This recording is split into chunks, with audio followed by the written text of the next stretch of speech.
friends, আজি আমাৰ মামাৰ ঘৰৰ দুপৰীয়াৰ খাজাৰ আৰু এতিয়া আমি খাম আৰু সবকে খোৱাৰ আগতে বস্তুকেইটা দেখুৱাই লওঁ দিয়ক।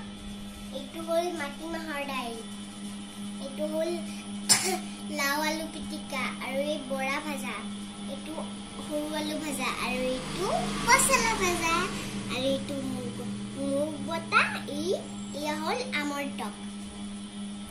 এতিয়া আমি খাওঁ।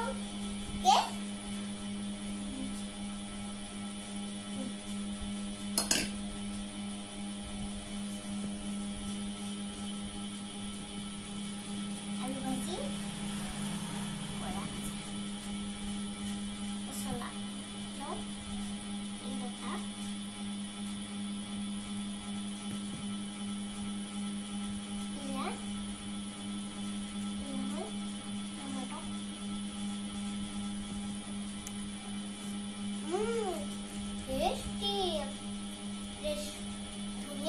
friends, how about you? Bye bye.